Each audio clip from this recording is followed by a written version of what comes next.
All right, let's get to know a little bit more about this USC Trojans team. Comes into Champaign, number 21 in the country with a 4-0 start.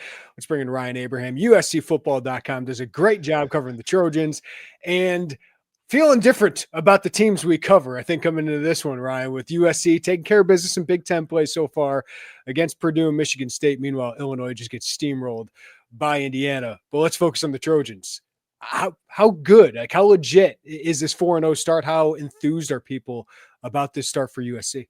Yeah, I think we talked back in Big Ten Media Day. I came on your show, and I think a lot of people expected USC to be 4-0. You don't think Purdue is that good, even though it was a road game, and then Michigan State, maybe they're a little bit better, but USC kind of handled business the way you should, and they looked good, especially against the worst teams on their schedule early on, where the offense is just clicking, and it's back to being like a Lincoln Riley top 5 offense. I think a lot of fans got used to, like, last year was more of it was okay offense. It was good, but not like Lincoln Riley good. I think what people thought that the defense was going to take even another step forward and be even better, and the offense might regress a little bit. And we've seen the offense get back to where it was. Then we'll see if they can continue that as Big Ten play goes on. But Jayden Maiava has been a much better quarterback. He hasn't turned the ball over in 4 games. He did 7 times in 4 games last year. So that's a huge improvement, and they look like they can run the ball and they're throwing the ball well. It just seems like it's all clicking over there. And on the defensive side,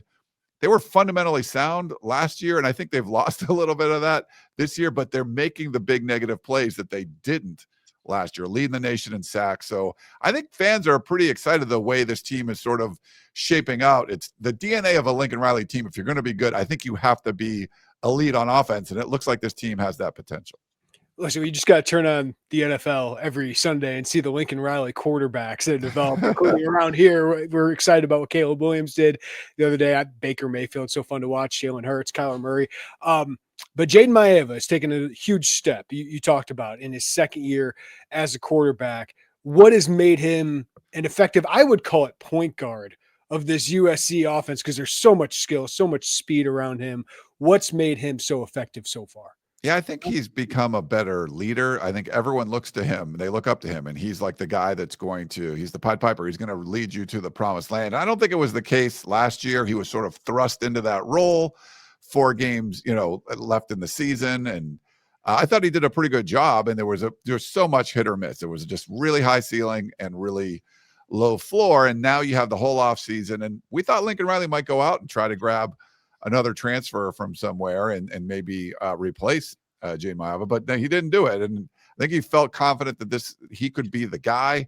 I think having that whole off season, you had spring ball, you had all the summer workouts where it really can be a good bonding experience, and then fall camp, and he was just the man. And then now he's taken over. He's pretty soft-spoken, very different than Caleb Williams as far as the way he speaks to the media. He's kind of short answers. He's not someone that's just going to be out there and being the focal point of the program as far as the message is going to be sent out there, but he's just kind of quietly taking care of his business. So I think the leadership side and just believing in himself, and he could be his worst critic, his harshest critic. And I think he understands, like, okay, I'm going to play within the confines of the offense. You got good receivers, you got good running backs, and even taking off and doing some of the zone reads and picking things up. I think the most impressive thing, 2 weeks ago against Purdue, they were 4 for 4 on 4th down, and every one of the 4th down plays, he ran for some and threw for some, but it just looked like confidence. Sometimes you see a 4th down play, you're like, run it, hopefully you make something. He just looked like whatever the play was, boom, he ran it, and they just executed, and it was an easy 1st down. And that kind of showed that things slowed down a little bit for him, at least from my eyes. Yeah, we knew this receiver crew was really talented, right? Mekhi Lemon, Jacoby Lane. Lane was hurt last week. You can fill us in on what his health status is, but Mekhi Lemon going up against an Illinois secondary that is really thin right now, especially with Xavier Scott being out. I thought he'd be the guy checking Mekhi Lemon. That would have been a fun kind of future NFL battle there. But Illinois got its hands full, right? Like what makes this wide receiver crew so good? Yeah, I think that last year they had like 5 guys that you thought could be the number 1 guy. Zach Branch is at Georgia now. Deuce Robinson is at Florida State, and they got another guy that was at Penn State, and but they didn't know how to like distribute the ball. And I think now coming in, you had Mekhi Lemon and Jacoby Lane. And it's like, okay, these are the guys, and we're going to run the offense through them.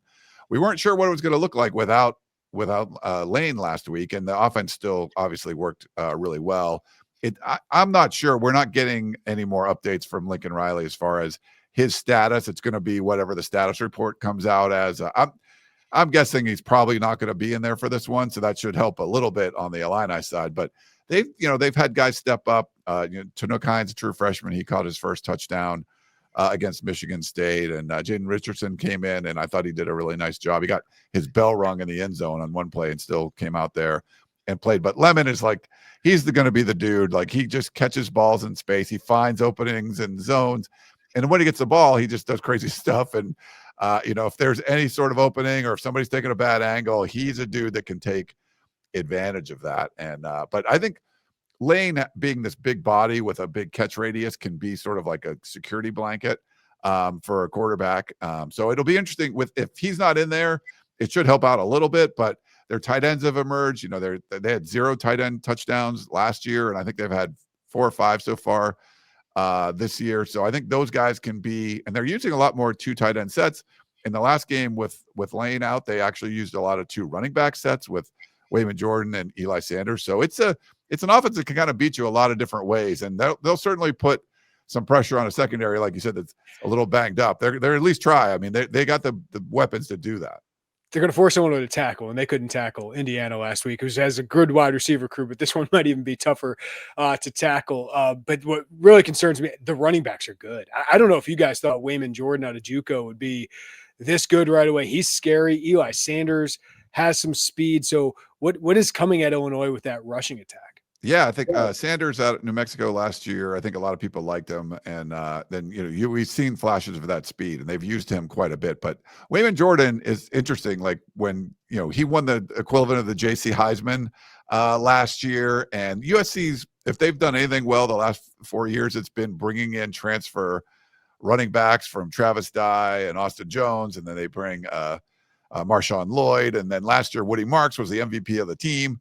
And Wayman Jordan comes in, and he's not a one and done guy. He can actually stick around a while. And everyone on my staff that watched this film, you're like, oh my God, this guy's amazing. And you just hear things like, as soon as they recruited him, you're like, JC guy. But I mean, there was only like, okay, everyone just really was gushing over this guy. Now to see him play, he had that one fumble, and I think he was really bummed about it. But he's played so well for this team, and it's been the lead back for them, and he can catch the ball too. So he just kind of does everything well. But yeah, I think that running group and, rushing over 200 yards a game a bunch of times. And I think it's really helping. And a lot of USC fans love to see that too, because, spreading it out and stuff. But, Lincoln Riley did have a lot of 1,000-yard rushers when he was at Oklahoma. And it seems like they're kind of getting back to that, getting some under center snaps, getting 2 back sets. Like some of the fans, the old school fans from USC are like, yeah, that's what we like to see. Yeah, thinking of Lendell and Reggie Bush or something like that. 52.5 points per game. I'm going to ask you to get really, really nitpicky. Is there anything like that is concerning about the offense right now? So on the road at Purdue, they settled for 5 field goals. They weren't good in the red zone, but they just haven't been punting. Like, it's like the punters, it's like they punted in garbage time in the last game, but they, 3, if you don't count that one, it's like 3 of the 4 games they didn't punt. And you're like, well, what's going on? They're moving the ball. I think that one, they were bad on the road last year, and they got at least that first, Eastern game. Like, that's the first time they won, I think, in the Eastern time zone since 2012. But, traveling multiple time zones, it's been a struggle. And the one thing they did at Purdue was not punch it in the red zone. So that'll be something to watch, that maybe they move the ball. And if you can make it empty calories if they end up being field goal attempts instead of touchdowns. But it's been, whichever, different defenses have been played, they've just protected Jayden Maiava well. He hasn't turned the ball over, and they're just scoring a lot of points. So I think, if you're seeing stalling in the red zone, or you're seeing punting, obviously would be a big deal, but getting Maiava to kind of go back to what he was last year and putting the ball in harm's way more, I think that's where, but we just haven't seen it so far this year. We'll see if that happens. Like, this is the biggest test so far, but they've just looked kind of flawless a lot of times on offense. Yeah, takeaway's got to be key for Illinois to keep them out of the end zone, I would imagine, in this game. All right, let's flip to the defense. D'Anton Lynn, big improvement first year. you said it hasn't been a big improvement this year. So what have you seen so far? Strengths, because I know they do get after the quarterback, and it would have been some of the vulnerabilities they have there. Yeah, I thought, like I said, like fundamentally sound was a way to put it last year. With Alex Grinch, you just saw guys like looking at their wristband as the ball's being snapped. They weren't sure what to do. They're playing a lot faster now, and they're just kind of in the flow of things and know what to do as opposed to being a little bit confused. I think they lacked bodies up front last year, and they weren't able to generate tackles for loss. I think they only had 18 sacks all year. They already have 16 through 4 games, so like 2 short of that. They're tied for the lead in the country, and they went out in the portal and got some bigger bodies. Jamal Jarrett, if you saw that against Purdue, he had a 360-pound man getting a 70-yard pick six, was pretty impressive. And he only played a few snaps in the game, but he obviously made it count. But they look different on the defensive line. They're just bigger, stronger, faster guys, and they're getting after a little bit. I think the edges are playing well, and linebackers are helping out. But getting tackles for loss, which was a big issue last year, the problem is that they're also giving up some chunk plays that you wouldn't expect. I think the secondary has sort of been playing off, and their best defender in the secondary, Kamari Ramsey, is playing out of position right now because they had 2 nickels get hurt. He's sort of playing that spot, and you're not hearing much about him. So I think, that Alex Graham actually came out to practice this week, who was a true freshman that was going to be the starter after Prophet Brown went down with an injury. He's probably going to miss like half the year. If he can come out and play and they move Kamari Ramsey back to safety, I think that might help them out a little bit. But there's definitely some weak spots. They've had at least one big coverage bust in every single game, a couple long touchdowns against Michigan State, especially that 75-yarder at the end of the game. You're just like, it just doesn't leave you with a good feeling, afterwards. So I think there's ways to exploit this USC secondary for sure. You just have to sort of avoid some of the negative plays, because they've been really good at forcing those, but then giving up the 10+ yard plays. I think they're in the hundreds this season they've given up a lot of those, and I think that's been the biggest issue. Obviously, the story for Illinois offensively is their lack of protection. It's a huge surprise. We were talking before you started on here, like 5 starters back from last year's 10-win team, a team that beat Michigan and South Carolina in the trenches, all of a sudden is getting crushed by Duke, and then obviously with Indiana last week. USC has got a lot of length. They seem like they got depth up front. They got some athletes. Eric Fisher is one of the most unique linebackers I've ever seen, with how long and skinny he is, but he's a playmaker, man. What do they bring up front that has really, caused teams even like Michigan State and Purdue to struggle? Yeah, Eric Gentry, but yes, he no worries. Yeah, they call him like a unicorn because he's like 6'6", and a lot of fans are like, why can't he put on more weight? And he's playing out of position, but he just makes plays. He's really tough in passing lanes because he's got such, the wingspan is absolutely crazy, and he's up there with tackles for loss as well. But I think they're sort of finding themselves. Last year they just had some guys that were like, Nate Clifton was a transfer from Vanderbilt who was like 275 pounds, and they got him up to 295, had him play in the middle, and they just didn't have guys that look like a Jamal Jarrett who's like 360 pounds. He's probably too big, but they didn't have dudes that look like that. Now they do. So I think it helps plugging things up in the middle a little bit, and then it allows the edge rushers, Cameron Crawford, who was known as Cameron Fountain before, is getting after it. Braylon Shelby and Eric Gentry is up there. Anthony Lucas is got it. And we saw true freshman Jakeem Stewart, who reclassified, and he looks like he's 18 years old, and he looks like he's like a junior in college.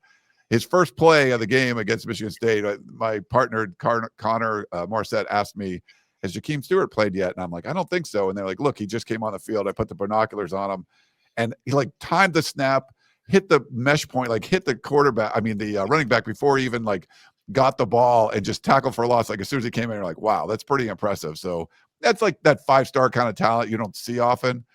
And so they have got some guys like that making plays. He ended up having 2 tackles for loss in that game, playing limited snaps. So they have a bunch more bodies. I think they're figuring out their rotation, but they're not relying on 1 or 2 guys. I think it's sort of more of a group effort, and they've been just much better at making plays in the backfield than they were last year. All right, Ryan, Illinois, obviously confidence had to be shocked. It's a shock to the system when you lose like 53 points. So we're really interested to just see how they come out. Like there are some issues, obviously, with the secondary being thin. The offensive line has some things to figure out. But this is a huge game. I would imagine Brett Bielema's got to kind of rally the troops here. I imagine it's a big effort to get a good start here. But USC is coming in against a vulnerable team. What's this mean for them? Because I would imagine they win a game like this, even if Illinois is not as good as people think. We start talking about them a little bit more. Can this be a team that maybe sneaks into that CFP race? Yeah, I think in the building, a lot of the staff and players were just really confident that this team was way better than what they showed last year, and they've looked good so far. And but they weren't ranked in the AP, and they're one of the most overranked teams like in history. The fact that they weren't ranked and they thought they were going to be good, it was sort of like they looked at it as like a little chip on your shoulder. And this, I think, going on the road and beating a ranked team, I think it would, certainly help that perception. A lot of fans felt like 4-0 is a good start, probably going to lose to Illinois on the road going in this one. So now there's a lot of fans like, hey, I think you can take this and get a good victory here. And if you start off 3-0 in Big Ten play with a couple of road wins, it's like night and day compared to where they were last year. So I think it's a real big one for USC going into a bye week, and then getting teams like Michigan and Notre Dame stuff, coming up on the schedule. It's going to get tougher for sure. But this is one of those ones that all that talk that they had and all that confidence that the football team had inside the program, if you are as good as you think you are, this is a game you should go out and win, especially against an Illinois team that's not protecting the quarterback well and as a really banged up secondary. So I think this is a real good test for USC. I think they've passed all the other ones pretty well. This is one where you're like, all right, this is what the rubber hits the road here. Like if you are as good as you think you are and all this stuff, you're going to go out and win this game. So I think it's really important for them, and we'll see. And it's going to be interesting to see, when you get embarrassed like that. Yeah. I mean, a team could turtle, or they could just sort of bust out like, hey, we're going to play 1,000 times better. And I kind of think it's going to be the latter, but it could, I don't know if you're USC, if you're like, would you rather see a close loss to Indiana or like just getting blown out? I don't know. It's going to be interesting to see the mindset of all these 18 to 22-year-olds, like what, how you recover from something like that. Do you think they're over the 9 a.m. local time kickoff kind of bad vibes? Yeah, I think the latest I heard is they're going to fly out on Thursday to adjust a little bit. I don't know if Michigan State flew out on Thursday. It didn't seem like that was 11 p.m. kickoff time for, local time for Michigan State. Yeah. This will be 9 a.m. for local for USC. I mean, I think they're probably going to be okay, but it's one of those talking points. They are playing the latest possible kickoff followed by the earliest. Like you can't kick off later than 8 p.m. Pacific or 9 a.m. Pacific. So they are, doing the gamut there for as far as kickoff times go. If you want to know more on USC, go to uscfootball.com, part of the great 24/7 sports crew at USC. Ryan Abraham, you're the goods, man. Appreciate you. Thanks, Jeremy. All right, Illini fans, you got some great opportunities for tailgating coming up with the USC homecoming game this weekend, Ohio State in a few weeks. And Omaha Steaks from their handcrafted steaks are some of the most tender cuts of meat you will find. But Omaha Steaks also delivers the world's best tailgating experience from their chicken wings, smash burgers, and their big deli-style franks. Last weekend for our family fun night, I chose Sandlot as a movie, and we did a lot of baseball things, and we ripped into the Omaha Steaks big deli-style franks. It's like you go to a ballpark, get those all-beef hot dogs, some of the best dogs I've ever had. And now, during their Red Hot sale event, you can get 50% off site-wide at omahasteaks.com and get some of those dogs. Get some of those great smash burgers and chicken wings. Go to omahasteaks.com, and our listeners get an extra $35 off with promo code Illini at checkout. So get fired up for fall grilling season with Omaha Steaks. Visit omahasteaks.com for 50% off site-wide during the Red Hot sale event, and for an extra $35 off, use promo code Illini at checkout. That's 50% off at omahasteaks.com and an extra $35 off with promo code Illini at checkout. See site for details. All right, let's talk about the Illinois side of this Illinois USC ranked on ranked matchup. Joey, I thought, before the season, this would be it. I thought before the season, this could be a game where one of the Fox or ESPN crews could be on campus, and they are. So great, right? Well, you're coming after a 53-point loss, and it's been a cloud, right? Big Noon Kickoff rolls into town, and they see this cloud hanging over Champaign. Understandably so, Joey, after a 53-point loss. And that's what this story of this game is all about, is just how does Illinois react to last week, even more so than how they react to this opponent, in my opinion. Yeah, it's a matter of turning the page from an ugly, ugly game.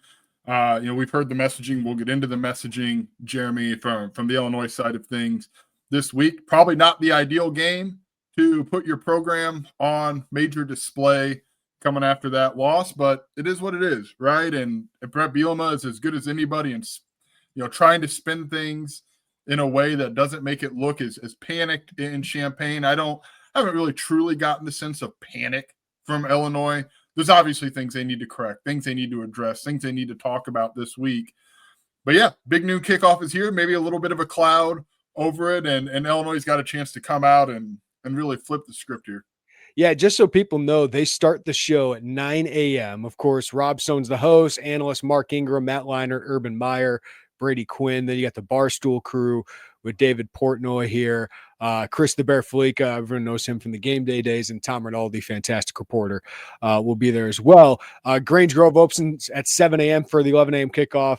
Big Noons, they call it the activations. I'm guessing that's when you can get in to line up there, is at 8 a.m. Fans are encouraged to bring signs. They say they'll be giving away game tickets, food, trucker hats, and other items. So this is a fun event. Like, that's the thing that you want to come out of this, is like Illinois football, is better. It finally has this limelight. It's just coming at a really awkward time, Joey.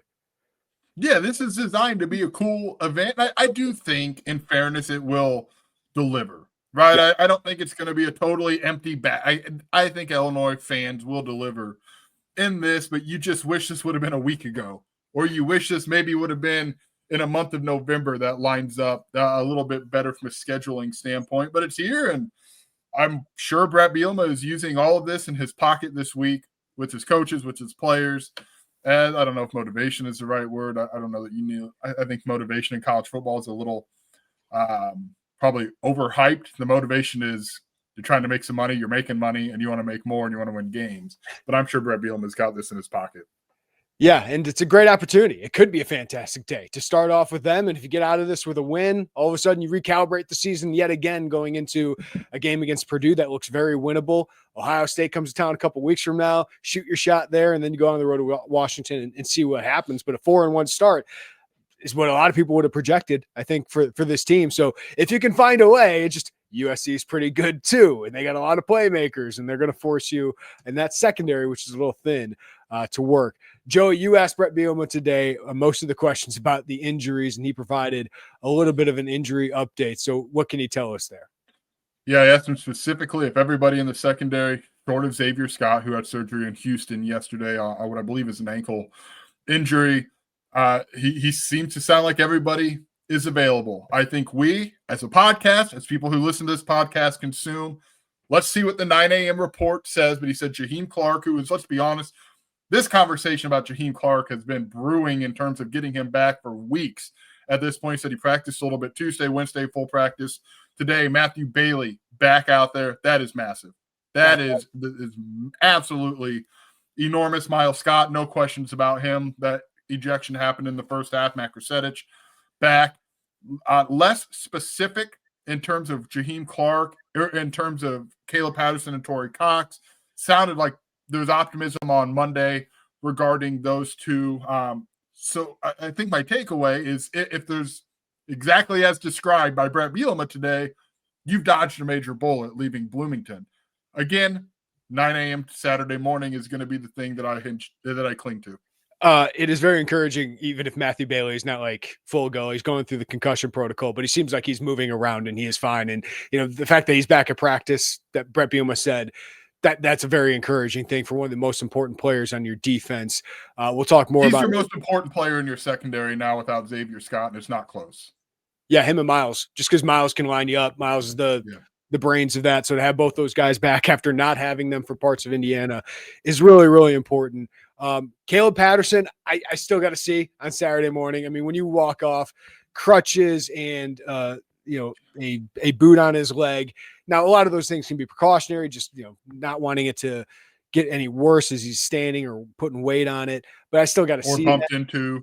Yeah, I still got to see that. But Torrey Cox sounded like he was going to practice this week, and they had the MRI, and nothing internally was too messed up, it sounds like. So that's a positive thing. Jaheim Clark, before we get into our six-pack questions, great that he's back.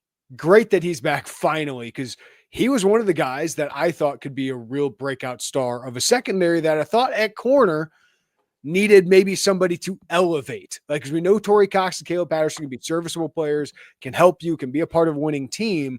But without Xavier Scott, I think you need somebody who can elevate you. I don't think I'm expecting that in his first game back after missing the last 6 weeks of football with a hamstring injury. So how many reps is he going to play? All of those things, like he's going to have some rust come off. He's only played 8 games of defense, mind you, but he was a significant player for them late in the season, played more snaps than any cornerback over the last 6 games, was around the ball a lot, 5 pass breakups. I wonder coming into the season whether he could turn those into interceptions. My biggest thing, and I'm not trying to use the pun here, is Jaheim Clark. His nickname, he brings that to the field. He brings juice to the field. They need some confidence. They need some swagger in that secondary right now. And the one thing I've loved about Jaheim Clark ever since he was a prospect, Joey, was he plays with a spoon-like tenacity.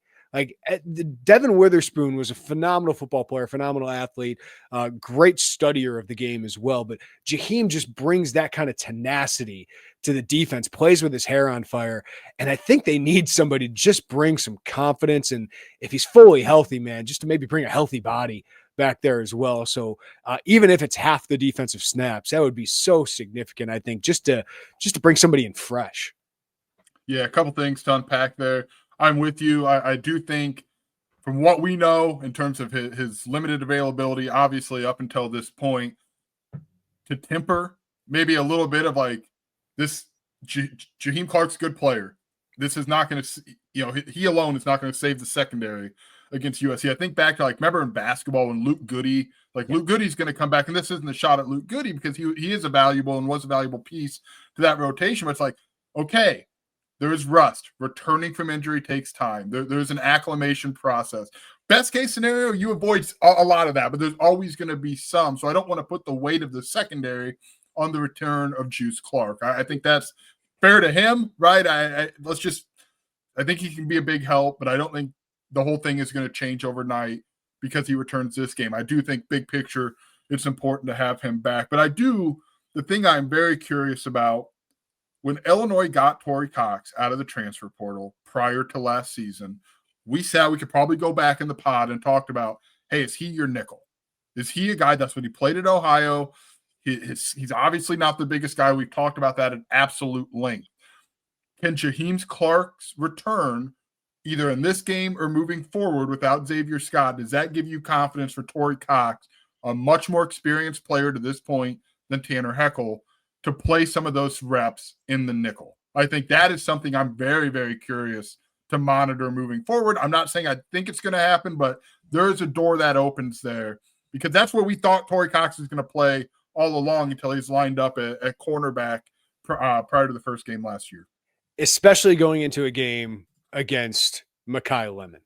Their slot receiver, he can play everywhere out there, but he's a guy that is a handful. And you would have thought him against Xavier Scott would have been such a phenomenal matchup. Well, you don't have that guy. Miles Scott can play the nickel.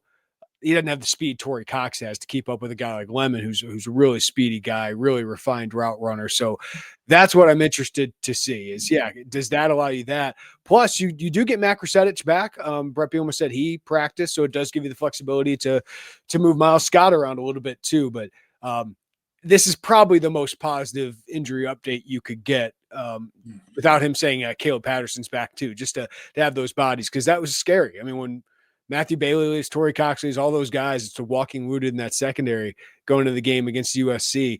At least you have your guys back outside of Xavier Scott. Yeah, and guys who have played a lot of football. I mean, I think Tyson Rooks is a talented player.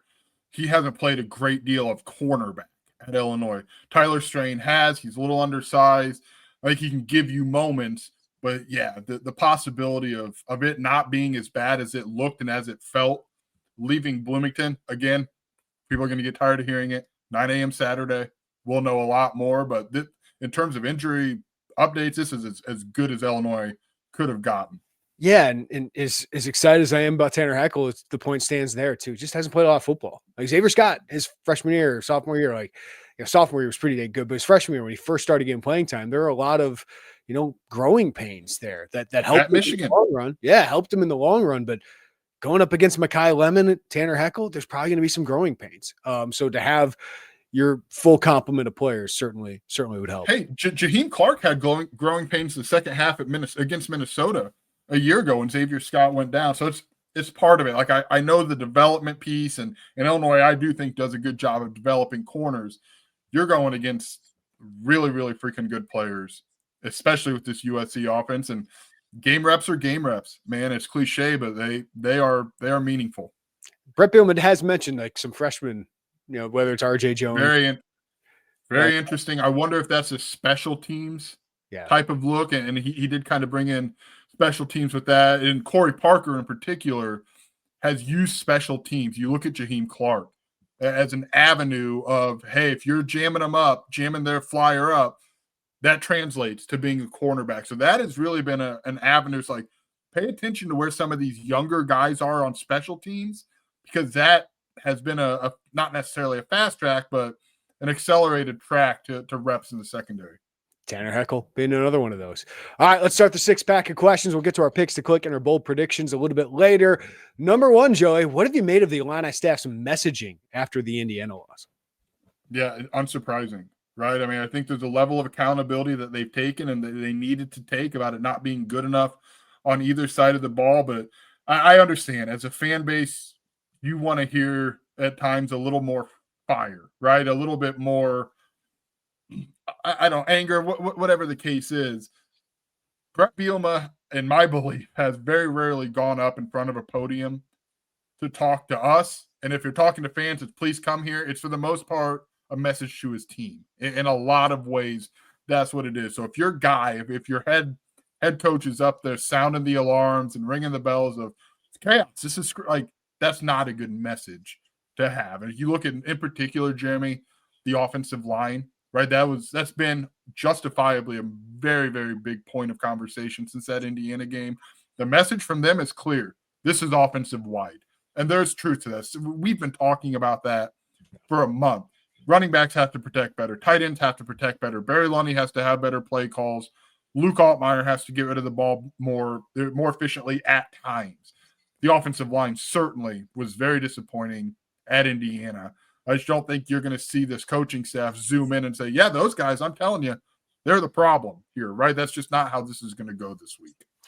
Yeah, I think the offense has certainly been consistent messaging that it's not just the offensive line, but yeah, the offensive line bears a brunt of a lot of that. Like, this is 7 sacks allowed in a game, and we can get nitty gritty about, hey, be better on first and second down. The offensive line has something to do with that. But getting into third and longs when you're down 25 to 40 points, you're going to get sacked. Like, it's just going to be part of the situation, because it's a terrible situation to be in. But they have to be better.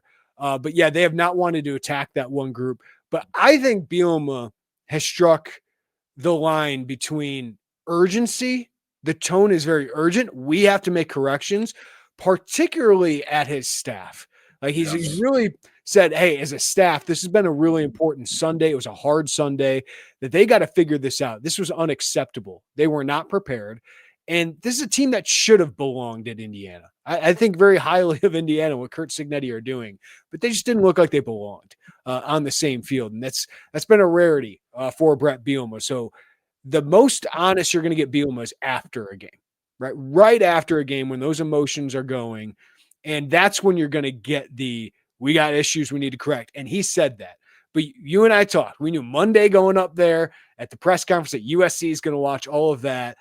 He's going to set the tone of, hey, we got things we got to correct, but I still believe in this team. That this isn't panic time. We have to focus on what we believe in, what we do, because it has worked. We won 7 straight games before that loss. We won 10 games last year with the same basic roster. So he's not panicking, saying he still believes in this team, because as you said, Joey, that's what this team needs to hear right now. They need to hear that they're still good and see why they're screwing up, why they're struggling, but know that their coach still believes in them. Because if they just go online and see, understandably, the fans being upset about all these certain things, understandably fans, but if that's what they're hearing more inside their own building, they're going to show up to USC and not play very confidently. This team needs a boost of confidence. That's why we'll talk about, I think, early in this game is really important to set that tone. But this is where Brett Bielema makes his money, because this is how could you not question your confidence, Joey, after a game like that? You lost by 53 points. as a number 10, as a number 9 team in the country. So that's what Bielema's focused on right now. And obviously there's some tough conversations, and I'm sure I wouldn't have wanted to have been an assistant coach in that building on Sunday, because I'm sure that was really tough. Yeah, 53 points. And to be honest with you, that could have been 63 points. Oh, yeah. Indiana let off the gas. I mean, that was basically from midway through the first quarter, that was a full system failure for the Illinois offense, defense, special teams. But yeah, I think if I understand the need to want to hear a little bit more, but one, you're still trying to get people to show up on Saturday for a sold out game. You don't want empty seats because of a loss. And two, you got to let your team know that you still believe in them. And I don't think that's false, a false belief. This is a talented, there's talented players on this team. I think this is still a good coaching staff. I said it on Saturday. I still think this team is not as bad as what it showed at Indiana. There are things that have been like, hey, that could be a problem for the first 3 games that we've talked about, that the coaches have talked about, that turned into a really big problem at Indiana. But I don't think this team is that bad, but they've got to come out and prove they're not, right? They've got to come out and prove that, hey, that was an aberration. And Brett Bielema historically doesn't stack 2 clunkers on top of each other at Illinois. Yeah, we'll talk about that here in a little bit. Number 2, Joey, what changes could or should Illinois make on its offensive line? Well, there was a one position battle that we were aware of in spring and to a degree in fall camp, and that was right guard. I did ask Brett Bielema specifically today if he expected any personnel changes on the offensive line. He said, quote, "We repped some guys in there, but nothing from a starting 5.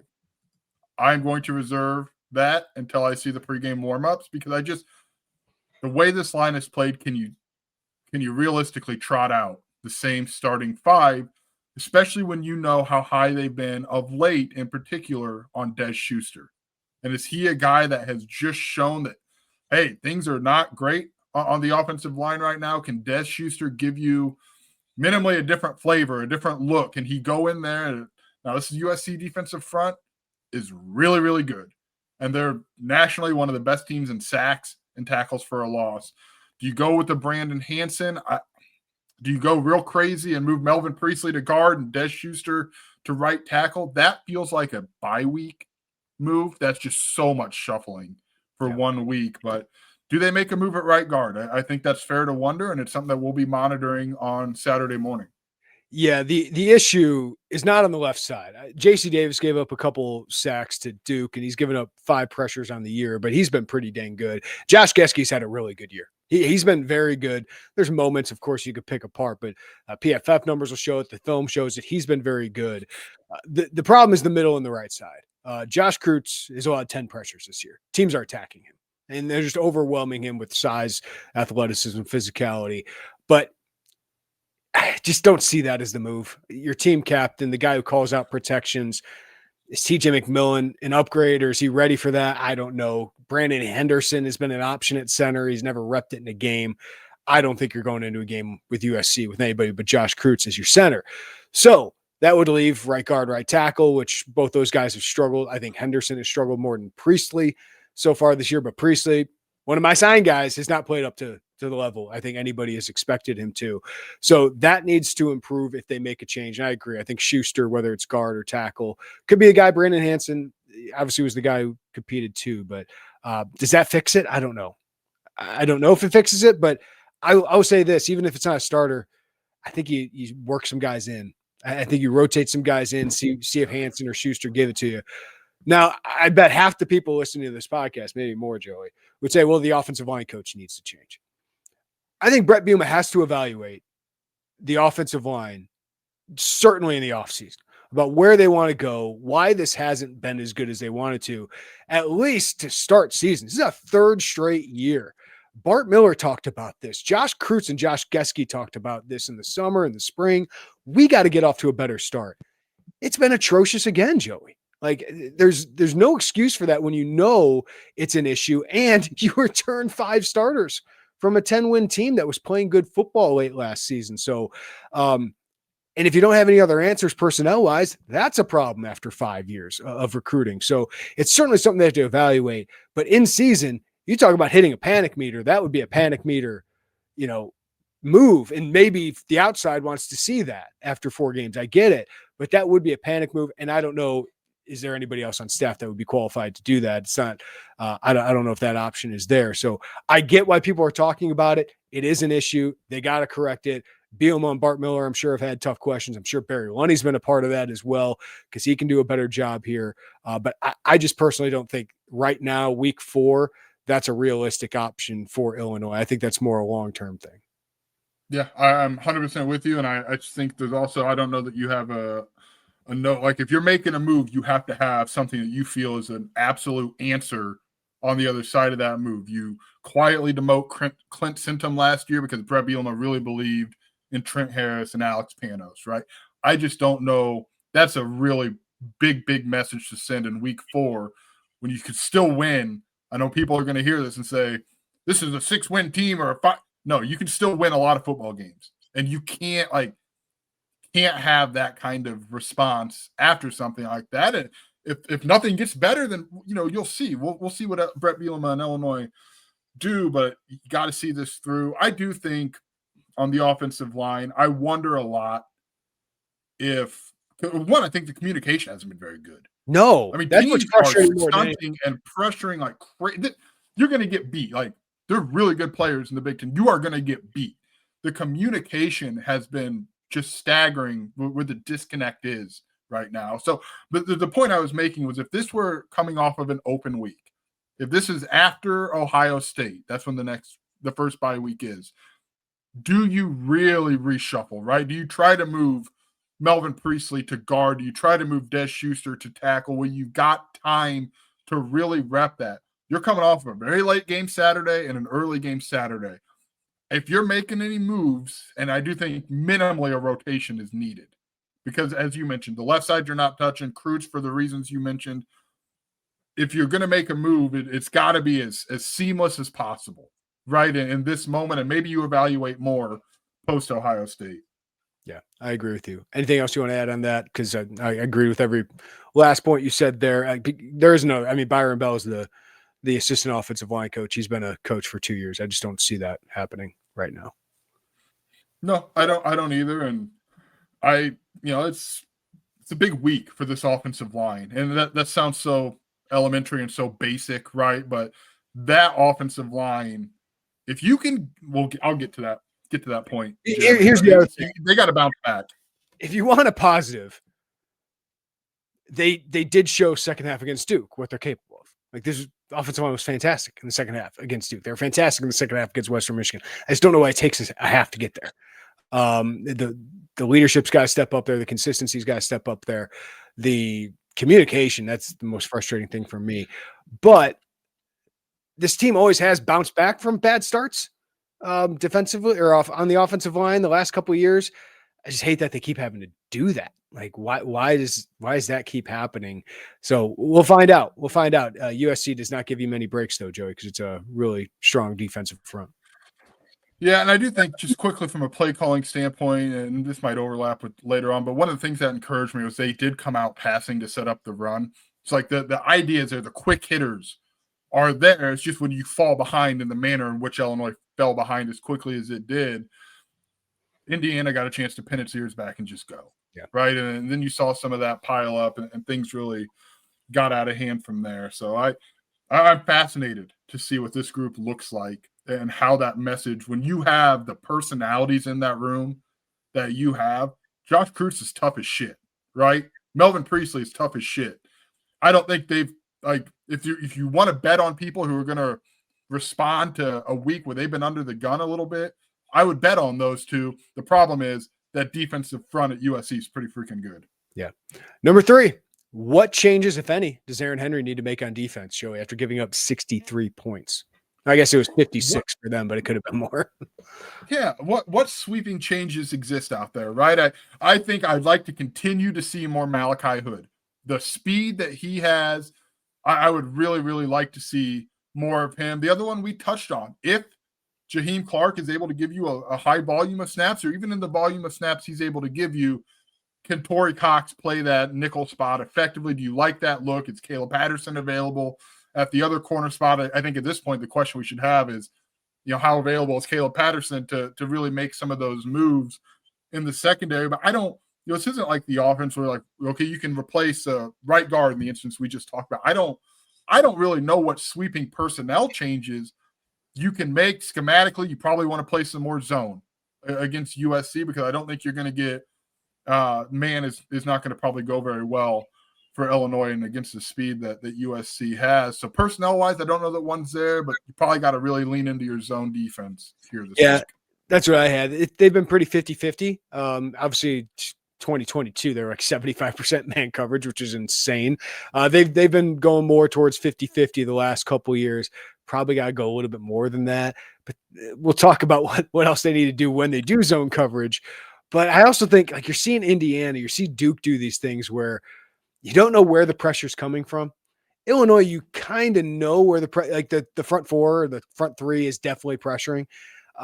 And I know people don't like dropping back Gabe Backus or Leon Lowry into coverage, but you see with Indiana what that can do when they don't know where it's coming from. And you got a guy who has a successful one-on-one because somebody's blocking air because they thought this guy was rushing. He didn't. Somebody else rushed across the line, and it just sets up like this confusion up front that it just doesn't feel like Illinois is causing as much. Now, Illinois' got guys who can win regardless of that. With Gabe Backus, I think Leon Lowry has really come along the last couple of weeks. James Thompson, Tommy Wadura-Ajayi.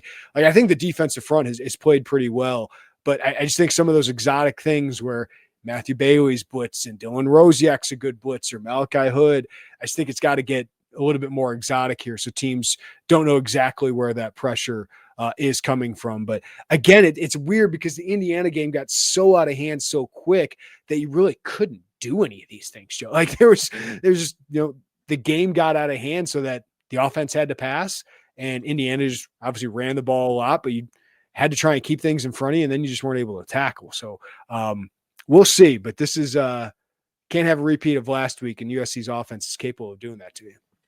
Yeah, the receivers are incredibly talented. The running back is incredibly talented. It's interesting. You talk about being exotic. One, whatever they're doing with Leon Lowry right now, I'd like to see more of that, especially in that 3-3, letting him kind of come from different spots. He's twitchy. I've been very encouraged by the moments we've seen from Leon Lowry the last handful of games. That 3-3-5 look might be it, Joey, because that is like those three are rushing, but where else is the pressure coming from? You could send all three of those linebackers. You could send none of them. You can send two. That's where that grouping is really interesting to me. Also, because I think Dylan Rosiak played really well against Indiana. He's one of the few bright spots. He showed just how well he tackles, how well he can fit the run. But it allows you to maybe use your JoJo Haydens and Malachi Hoods, some of your athletes a little bit better too. Caneno DeLuga falls into that category as well. I do like that look, but the other point I wanted to make is we've heard a lot, we've seen a lot that Illinois is kind of exotic and disguising in its secondary, and you've seen where the experience is played off in that. They do a good job. Can you unlock any more of that disguising those exotic looks up front? Because the secondary, when you hear quarterbacks, coaches, coordinators, whatever, talk about what they do, that's mentioned. That's mentioned about what Illinois does defensively. Can you tap into a little bit up front? And I think that's where you would see, if they go that route, some of these varying physical differences between the guys, right? Like they have guys, your Daniel Browns, your JoJo Haydens, your Caneno Odelugas. I don't know. I really wish I had asked for a health update today on Daniel Brown, so we will see that Saturday morning. But those guys all have a little bit of a different flavor than you have from your Leon Lowry's, your Dylan Rosiak. So how much can you really tie into that? We thought sub packages coming into this season were going to be a big thing. Can you get a little more exotic in those up front? Of course, the game being not decided basically by the start of the second quarter against Indiana would go a long way in that as well. Yeah, my hope would just be that zone coverage or disguising your coverage takes Maiava a couple seconds to figure out what it is and it just gives your pressure time to get home. But is that going to happen? We didn't see it against Indiana. We talked about that going into the game, and I just didn't see it. The thing I think Indiana does, the way that Indiana, and I've asked about the RPO a little bit this week, and it's not new, but Indiana runs that, by my eye, I would assume by your eye, at a really high level. Just an incredibly high level they operate at that RPO. And they took Gabe Backus out of the game because they didn't hold on to the ball. Fernando Mendoza got rid of that thing. Be like, what? Gabe Akis didn't show up. It's like they got rid of the ball within 2 seconds. Like he can't get there that quickly. Like he's not Myles Garrett here. So, like, in one degree, that's an outlier, right? The way that they run it is at such a level that it's probably going to be outside the norm that you see. But if I'm Lincoln Riley, I'm looking at that like, okay, they had success getting rid of the ball and trying to take that defensive front at Illinois, which I know that we still think is a talented group, out of this football game in the best way possible.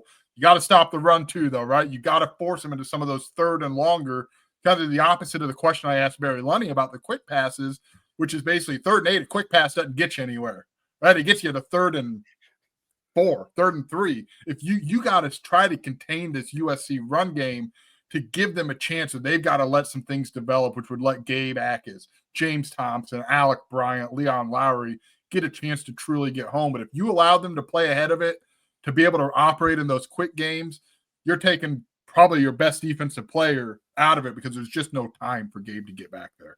Yeah, we'll talk more about this in question 5. But question 4, let's go back to the offense. What's your biggest key for the Illini offense on Saturday, Joey?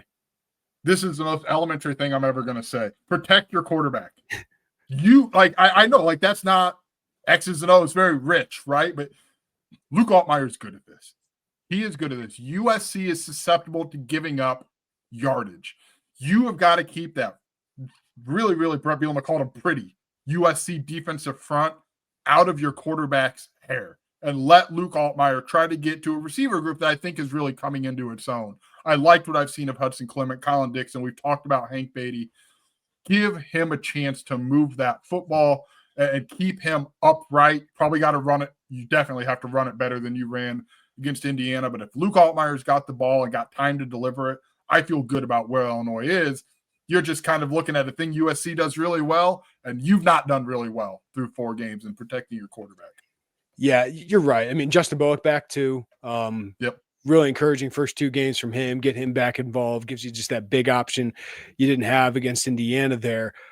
The way you can protect your quarterback too is by not allowing the defense to pin their ears back, and that's winning early downs. They had an average of 3rd and 8.6. 8.6 yards. There's only so much, like the receivers got to get downfield. That takes a second or 2, right? And when you're blitzing like that and you can't protect them, so it all goes together. But you got to win 1st and 2nd downs, and that needs to be play calling. I was really encouraged early in that game. It's weird to think about how the first 2 offensive and defensive drives first offensive drive actually were pretty encouraging for Illinois against Indiana.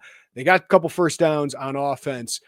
And then just you take that sack on 3rd down, you miss Hudson Clement, and the game changed from there. But I did like that you got the RPO game going. That helped Caden Fagan get an easy 5-down carry and get a first down. Like these are the things they need to do, is stay ahead of the sticks to give your quarterback the option and give your play caller the option to be creative. Like there just never was that opportunity against Indiana with the way they protected, the way they didn't run the ball. So run the ball, screens, whatever it is, like you just have to have more 1st and 2nd down success, which has not only been an issue against Indiana, like it was an issue against Duke early in that game. You weren't able to run the ball.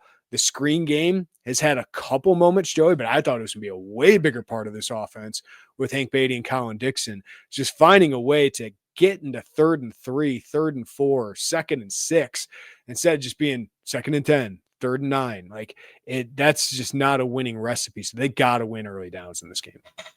Yeah, protecting your quarterback means play caller protect your quarterback too, and be able to get those, and wide receivers falling, get to where you're getting so your quarterback can get you the ball. Do to USC, if you can, what Indiana did to your defensive front.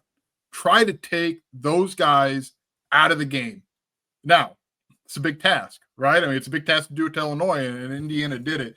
But I think quick passes, try to lighten up that box a little bit so you can have room for Aiden Lawford, who it sounds like will be available very nearly ready to go against Indiana. Caden Fagan, Khalil Valentine. Can you get Caden Fagan in space? I think getting him out there in space on some of those pitches or screen passes, whatever it is, so that's a big deal. But, yeah, it all goes together. Yeah, it's been interesting with the running backs. They've kept them in max protect. And outside of Western Michigan, Caden Fagan is not protected very well. So instead of having those guys stay in for max protect, maybe just have them go out for the flare, right? And see if those guys actually pick it up. Because one thing Indiana did so effectively was when they brought that pressure, it was always usually 4 guys, and they had pressure in their faces, but they also had guys just sitting in those short routes. So those short routes weren't open for Luke Altmaier, but that's where a running back just kind of being out there would help. So if you're not blocking well with the running backs, at least just get them out with a little flair so you can at least get the ball in their hands and see if they can make a play in space. I feel like it's a part of the offense. Like I thought these quick hitters to the slots and quick hitters to the running backs would be a much bigger part of the offense than it has been. And the tight ends too, but the tight ends they've been keeping in max protect as well. Hasn't been working out. You know, as we say this, as we've had this conversation, particularly with this question number 4, you hear what, like, I know a lot of fans wanted to hear like the offensive line, rah, rah, rah. But as you think and talk this through, you can hear how it's more when you're talking protect your quarterback. It's more than just those guys. They've underperformed, period. I mean, no one's excuse, but like play calling, running backs, tight ends, like giving him outlets, like it all ties in. So like there has been, I don't think it's been false messaging from Brett Bielema, from Barry Lunny, from Bart Miller, from Thad Ward, and the coaches we talked to this week. But it does all tie together. And like that is the thing that is very, very true. But you can also say, yes, the line has to play better as well. Yeah, it's all true. Number 5, what does Illinois need to do to slow down USC's defense? Can I use one word, Joey? Because yeah, we're going to use the same one. Tackle.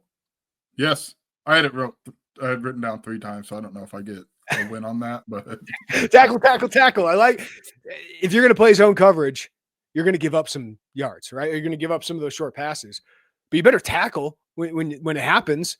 Like it's fine that Indiana caught a 6-yard pass, but then when Omar Cooper turns that into it turns a screen pass into an 11-yard touchdown run, or turns a 12-yard slant into a 40-yard touch or 40-yard reception. Like that's the problem. Like they couldn't tackle those guys worth of crap, which part of that's inexperience. Matt Krasevich still needs to play more football. Tanner Heckel still needs to play more football and playing really good athletes. So they all need to be better with that. But if you're going to play a bend but don't break defense against this team with Wayman Jordan, who I got to get my stats in front of here, most yards after contact in the Big Ten, Makai Lemon, most yards after the catch in the Big Ten. These are stud playmakers. Eli Sanders has great speed. You better be sound, tackle, and swarm to the ball, Joey. Yeah, I'm glad you brought that up. That's exactly what I had. Look, we're not reinventing the football wheel when we say tackle the ball carrier, right? But I do have some stats per Pro Football Focus that I looked up and I wanted to bring up. Illinois, according to Pro Football Focus, has allowed 503 yards after the catch to this point. There's one team in the Big Ten that has allowed more yards after the catch per PFF. Michigan State. They just played USC last week. Those numbers went up. USC leads the Big Ten in yards after the catch. 797. Freak show number, by the way. Absolutely absurd number. Nebraska's behind them, 724. Something has got to give here, please. Can I add two more stats? Wayman Jordan leads the Big Ten with 20 missed tackles forced. That's running backs. He leads Big Ten running backs. And then Makai Lemon leads Big Ten receivers in missed tackles forced with 11. Only 2 other players in the Big Ten have more than 6. So a team that had, what did Aaron say, 10 missed tackles against Western Michigan and then 20 missed tackles against Indiana. Pro Football Focus has those numbers lower, by the way. But like now you're going up against a team that makes you miss tackles worse than anybody in the Big Ten. So tackle. I like your makes you miss. You got it all turned around. Sounded like me. Yeah, that's. I know like there's probably some more nuance, right? But if you're not tackling USC, you're screwed. You're screwed. They're big, they're strong, they're fast. They are going to make you pay. This is not a team that you can skate by missing one, or you end up like Omar Cooper, where you take a 12-yard for 40 yards, and then things just unravel. You have got to clean up the tackling, and which brings me, I do want, like, there's been such an emphasis, and we've seen the benefit of turnovers, right? Duke game turned on turnovers. Brett Bielema mentioned, maybe after the Indiana game, you're punching it too much. Do you just say, hey, dial back the punches, wrap them up, bring them down, kind of the way that we talk when we talk quarterback, live to fight another day, and try to make some of those plays in the air and just not sacrifice tackling for trying to punch the ball out?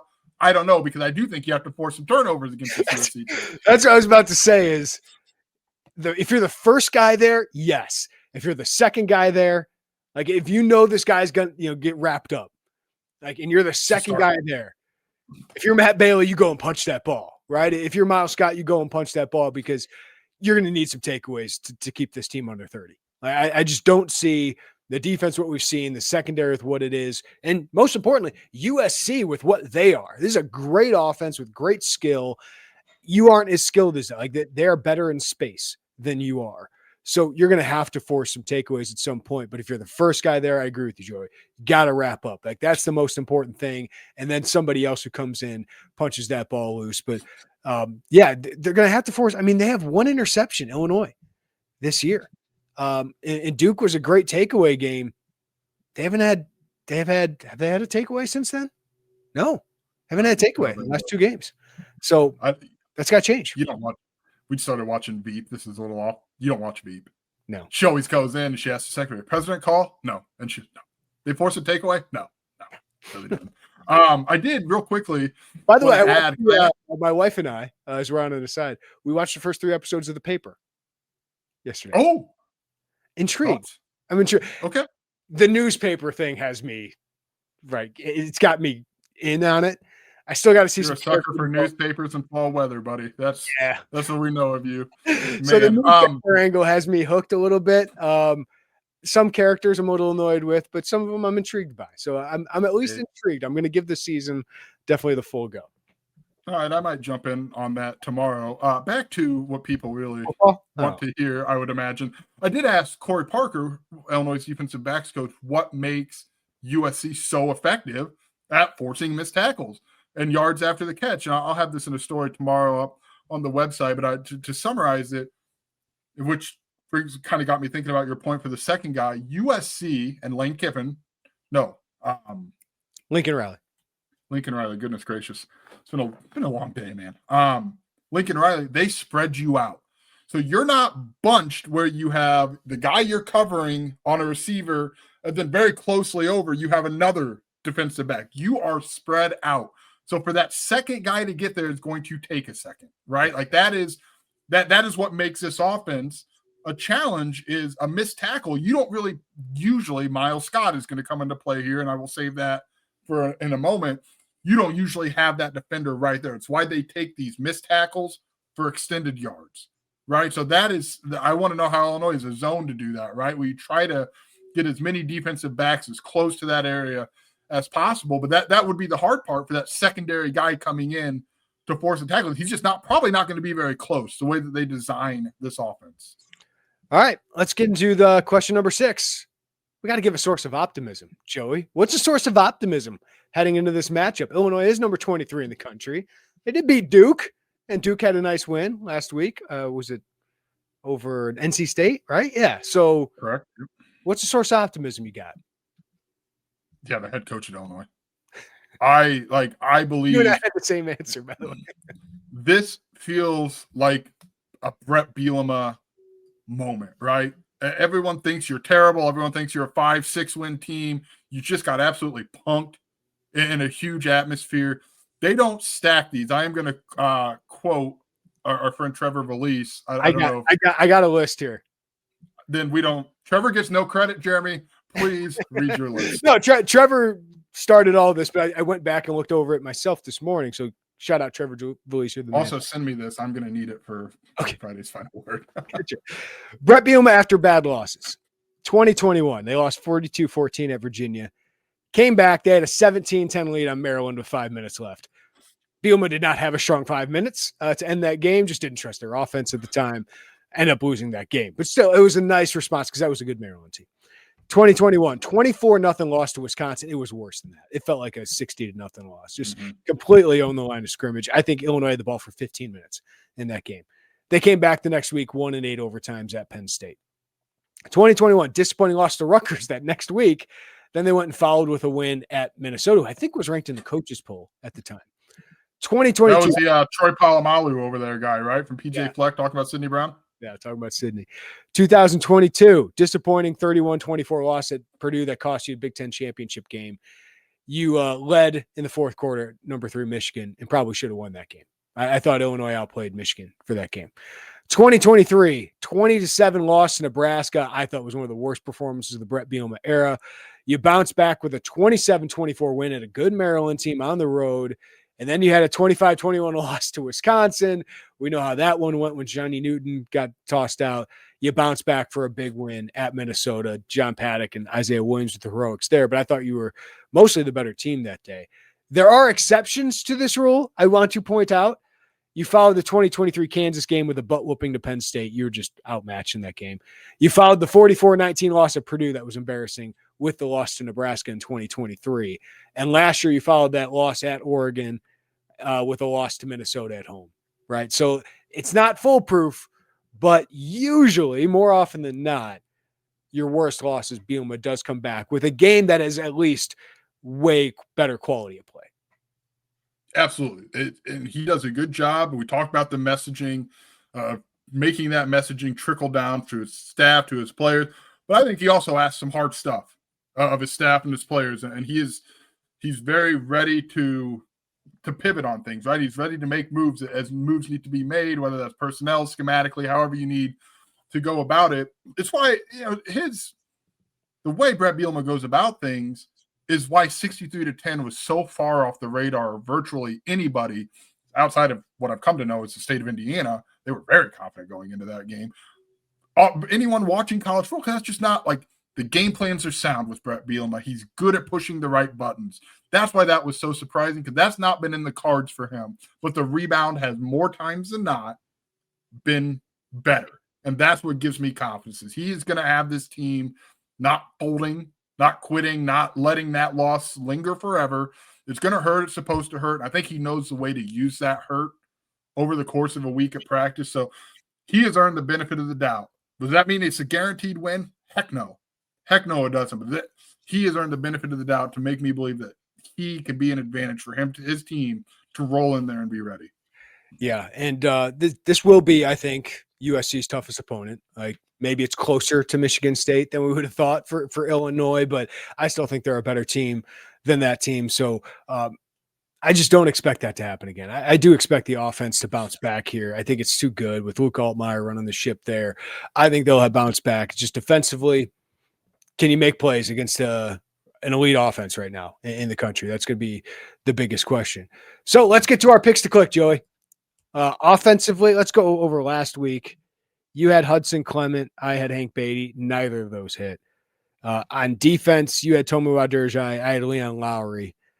So I guess the one that potentially won there. But give me your pick to click offense this week. Who you got? Yeah, I'm staying at receiver. I feel like the Colin Dixon train is moving at a pretty good pace. I love the idea of those short passes to him. Maybe you try to give him some opportunity in the slot, given how Hudson Clement has played, given what Justin Bowick can give you, a power slot for Colin Dixon. Just get the ball out of Luke Altmaier's hands quickly, efficiently. And if you're doing that, I think the ball's going to go to one of the two guys he trusts a great deal. That's Dixon and Hank Beatty. I think Dixon can be that guy this week because they're starting to grow into that way. Part of first and second down success is you got to be able to run the football a little bit. And one of the things we didn't get to see against Indiana is I wanted to see a little bit more Khalil Valentine, see what he can do against athletes like that. So hopefully you can get that going a little bit more. You can actually run the ball a little bit more than you even had the chance to against Indiana. And I just think Khalil Valentine needs some playmakers, man. He needs some playmakers to really step up. I think he gets 10 touches in this game, and I'm interested to see what he can do against the defense in USC that's got athleticism. There's some point in me that wants to put Fagan because Eric Gentry's kind of a skinny linebacker, and I do think Fagan can break some tackles there, but they need some playmakers outside of Hank Beatty to make some plays, and I think Khalil Valentine finding a way to get him the ball because right now he's your most decisive runner, he's your quickest runner, he's your most explosive runner. Aiden Lawfrey will be back for this game, so I'm interested to see how many snaps he gets in this one after ankle injury limited him the last couple of weeks. But I just feel like Khalil Valentine's going to make a couple explosive plays that would really help Illinois hang around in this game and compete in this game. Yeah, I like it. I thought Valentine was going to be a guy, just given how he's played, who who could get going last week. Lawfrey fascinates me just because we've seen some of those big runs from him and seen kind of what he can be when he's been healthy. We'll see how all that plays out, but I like Valens because they have to run the ball, right? Like they absolutely have got to run the ball better than we've seen in the last game in particular. And I do want to weigh your pick of Colin Dixon. Like, I'm high on him. I think we're starting to see it, right? We're starting to see why, and he's just starting to get those targets that we expected him to get in this offense. Hank Beatty's got 24 targets. Colin Dixon's right behind him at 18. It just hasn't been as successful for whatever reason. He's only got 10 catches on those 18 targets, while Hank Beatty has 21 on 24. And I don't feel like a lot of that's Colin Dixon. What's he been credit for? I think one drop, and that was kind of a questionable one on that deep ball in the end zone. So it just feels like the passes haven't been as accurate to Colin Dixon, but he's gotten open. And we saw last week against Indiana, the one positive about the offense was him going up and getting that touchdown. So I like that, Joey, because I do buy that he is rising here and the targets are there. Yeah, I think when the bullets are flying as they are right now, I look for who does Luke Altmaier have as much trust in the world as anybody, and it's Colin Dixon and it's Hank Beatty. Like those are the two guys. If you got to now, that's the offense has got to put them in position to be valves, to be release valves for Luke Altmaier. If the heat starts going, find a way to get them the ball because I trust them after the catch. Yeah, and you picked Hudson Clement last week, and part of that just because his snaps are going up. Like he barely came off the field against Indiana, so he's another guy. Like those three have clearly emerged as top guys. I'm interested to see how Bullock gets into that. Elsie's reps 5 at Indiana, so be interesting to see. All very, very late in the game, by the way. Yeah, be interesting to see where it goes from there. Pick to click defense. Who you got, Joey? He's back in practice. I think he is your most talented player in the secondary, Matthew Bailey. Stolen. Like, sorry about you. Don't ever let me pick first. I figured I actually could there. In fact, you can't miss tackles, man. You've got to be sound in wrapping up the ball carrier. I think an underrated thing, this is probably the best tight end that Matthew Bailey has seen to this point. Lake McRae, USC, PFF's got him 9 receptions on 13 targets, 189 yards. I like what we saw from Matthew Bailey against tight ends last year. I think this is going to be a really good test for him. But I also think he's physical as heck. When you need to shore up your tackles, Matthew Bailey is going to be that guy. I just think he's got a chance to lead the team in tackles this week. I wouldn't be surprised. I know you're probably going to go with the guy who might be right up there with him if I had to guess. But I just think without Xavier Scott, you need your 2 safeties. Matthew Bailey is the guy, and going to be some interesting matchups in coverage. Yeah, now that I don't have Bailey, because I just think, you got to stop the run. He's going to be all about that. I think you can rack up tackles there, but got to make a big play. And anybody in that secondary right now that I think can make a big play, it's Matthew Bailey. The other guy I'm going to go with just because I trust him, man, and I do think he can poke the ball out. It's Dylan Rosiak. Yep, it was a good game last week against Indiana for him. And they got to stop this run. They got to force some 3rd and longs to let their pressure get after it. And Rosiak's going to be a big part of that. So I love Malachi Hood's speed. I like that we're starting to see those guys on the field a little bit together, Joey. Didn't know coming into the season how much we would. They need Hood's athleticism, but they also just need Rosiak's reliability because he's just more consistent than any other linebacker that they have. He's smart, and he's had a history of poking that ball away. So Rosiak is a guy I think we overlook sometimes, but he showed up against Indiana. Unlike a lot of that defense, I think he can carry that over against USC. Yeah, the Jake Hansen comparison is old, but it's also some truth. And you think back to a game where Illinois needed to make some game-changing plays, and you could see Jake Hansen on the back of Jonathan Taylor punching that ball out against Wisconsin. I think Dylan Rosiak has that potential in the run game. He's good at forcing fumbles. I like that pick, and I also think he is as important as Bailey in stopping that run and not letting Jordan break some of those tackles. Yeah. All right, bold predictions. Let's go with that. Joey, last week you had a special teams fake. They just never had the opportunity. Jordan special teams, right? He did.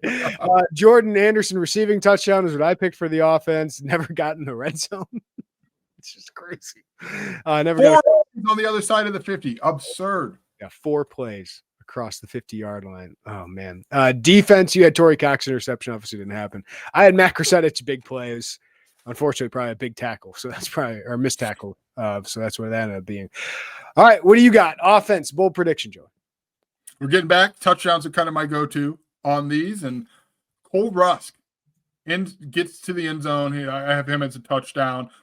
There's something there in that end of half drive. It's very clear when he's out there. Luke Altmaier trusts him. Even though they don't have the game reps together, it's clear to me Luke Altmaier trusts him. I do wonder what the balance is, right? If you're not as effective blocking with your tight ends right now, I think the answer in a lot of ways for this offense is just guys available underneath, guys in the flat. Cole Rusk can be that guy just as a valve for Luke Altmaier quickly to get the ball out of his hands.